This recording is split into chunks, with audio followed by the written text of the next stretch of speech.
Hello and welcome to another podcast. Today is a bit of a story where we embrace my worst ever visits to theme parks. Over the years, I have watched many episodes of Theme Park Worldwide and Coaster Crazy. These two are and have always been my go-to for theme park needs. I have always found Sean from TPW to be very informative and strong opinioned, whereas I find Andy from Coaster Crazy rather laid back and keen to express his interest in dogs. Both channels have a subtly different purpose. I generally take Sean's advice and find him inspiring in regards to things that I want to do. For me, watching Coaster Crazy is more of a soap opera. He just makes me smile or even giggle.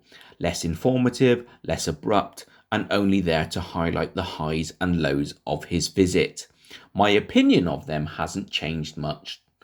I still enjoy their media, but I will say at times I do disagree with their views on subjects or theme parks, which is the main point of today's podcast. Sean is definitely the most explorative coaster vlogger on UK shores.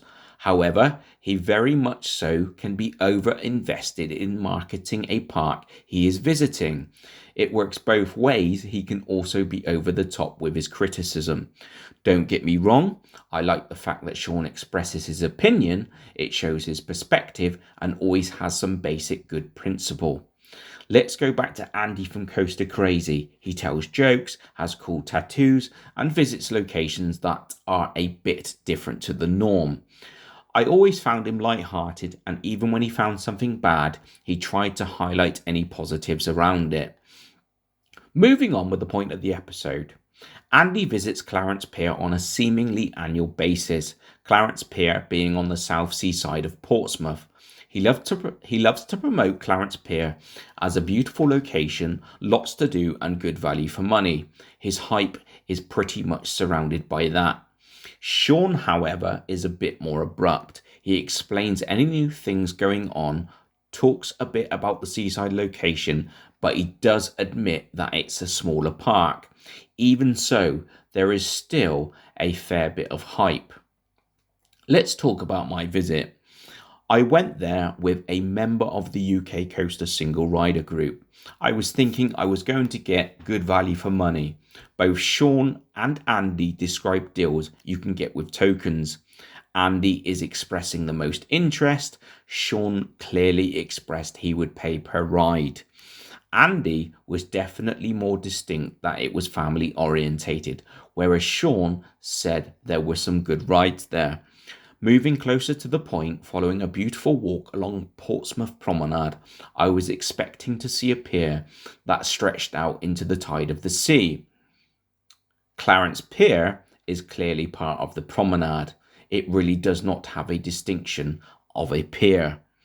Whenever viewing Sean or Andy's video, their filming makes the pier seem far bigger than it actually is. This site is tiny. No word of a lie, it's probably the size of half a football pitch. The surrounding area of Clarence Pier is absolutely stunning. Little did I know, this was probably the dirtiest place I saw during my visit to Portsmouth. The pier is surrounded by street vendors and a wimpy. The buildings look dirty and unmaintained. There are two crazy golfs within 1 minute's walk of each other. The one outside the pier grounds is actually very eye-catching. So we walked to the entrance and you could pretty much see every attraction on the pier in one glance. I was a bit shocked. I'd travelled so far to see that Clarence Pier was less prominent than my local travelling fair. The views from TPW and Coaster Crazy really looked bigger. This was a definite hype edit. Anyway, I reached the token kiosk and feeling hopeful, I took a deal for a bag of tokens. I thought, let's make the most of it. I walked into the park thinking, great, I can tick some coasters off my credit list. In front of me stood an old Pinfari that looked so bare it seemed anorexic. To my left, there was a new coaster that Dean Stokes claimed was a thrill coaster, which happened to be a generic oval shape that went round for 7 laps. To my further left was a SBF Visa spinning coaster, which was pretty much a figure of 8. The coasters were in better condition than the rest of the rides, but seriously, even the brand new coaster looked like it had just got off the Temu lorry. I had never seen a funfair or theme park in such poor condition. It was embarrassing to be there.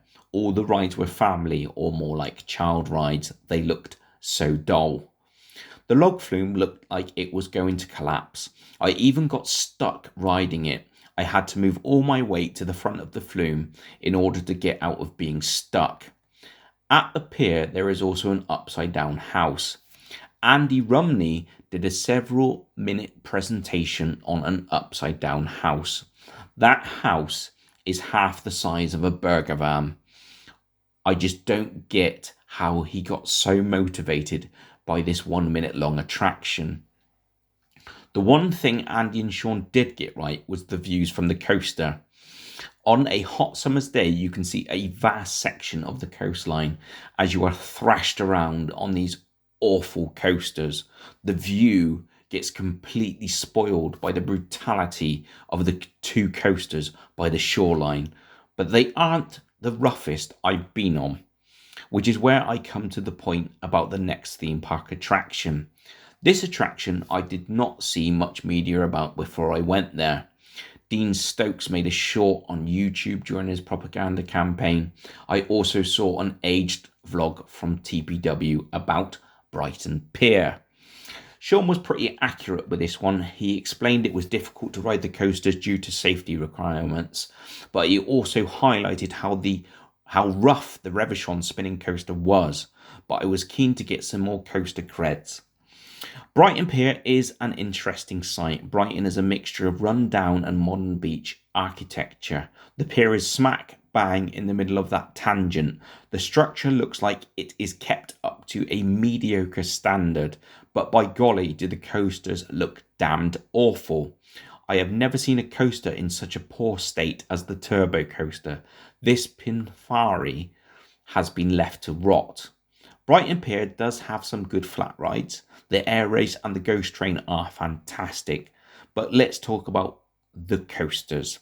I waited and waited and waited to ride the coasters. I travelled so far to ride. The Reverchon Spinning Coaster required 8 riders. I'm so glad group members turned up. However, this was a brutal experience. I genuinely think I had a bruised rib after riding it. I'm not really one to complain about a ride being a bit rough, but this one was beyond vicious. So next we tried the Pinfari coaster. We had to persuade members of the public to join us. It required 10 riders to set off. In the middle of the summer at midday, the pier was nearly empty. I was about to find out why. The turbo coaster was the worst piece of engineering I have seen in my life. It was sluggish, it was brutal, it was noisy, and it looked drab. I would never ever ride it again. People moan about Hero, this ride is 10 times worse. I truly want to point out that there has been some overemphasis in theme park vlogs. I feel it's purely done to attract viewers. I would never recommend Clarence Pier or Brighton Pier as a day out or even half a day out. Brighton Pier has a big surface space and appealing appearance, but the coasters are awful. Clarence Pier is worse than your local fun fair. I would advise against visiting them, unless you really want a coaster cred and nothing else.